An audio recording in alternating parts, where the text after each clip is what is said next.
Nail extension করবার পর আমার অবস্থা ঠিক এরকম হয়, সকলকে আমি দেখিয়ে বেড়াই যে আমার নেলটা কেমন হয়েছে। তো চলো তোমাদের সাথে শেয়ার করব 25শে ডিসেম্বরের দিন আমি বাড়িতে কিভাবে নিজে নিজে কেক বানিয়েছিলাম। তো প্রথমেই নিয়েছিলাম 2 কাপ পরিমাণ ময়দা আর 1 কাপ পরিমাণ কোকো পাউডার। তারপর আমি পরিমাণ মতো ইনো দিয়েছিলাম, আর দিয়েছিলাম বেকিং পাউডার আর একটুখানি বেকিং সোডা আর একটু দিয়েছিলাম নুন। তো আমি প্রথমে দেখিনি যে বাড়িতে বেকিং পাউডারটা আছে, তো সেই জন্য ইনোটা দিয়েছিলাম।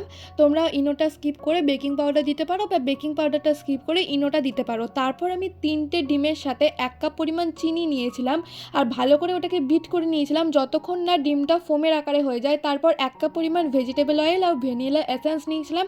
আর তারপর যে মিক্সচারটা বানিয়েছিলাম সেইটাকে আমি খুব সুন্দর করে একদিকে মিক্স করে নিয়েছিলাম। যদি চারিদিকে ঘুরিয়ে মিক্স করতাম তাহলে না ব্যাটারটা বসে যেত, তো কেকটা বেশি ফুলতো না। আর তোমরা দেখে বুঝতেই পারছো যে আমার কেকটা কতটা বেশি ফুলেছিল। আর এখানে দেখো আমি কেকটা তোমাদের দেখাচ্ছি কতটা স্পঞ্জি হয়েছিল।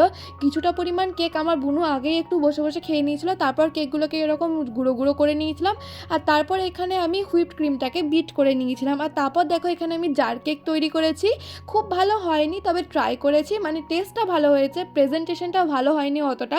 তবে যে স্প্রিঙ্কেলটা দিয়েছিল হুইপড ক্রিমের সাথে ওটা ইউজ করেছি। তো কেমন হয়েছে অবশ্যই জানাবে।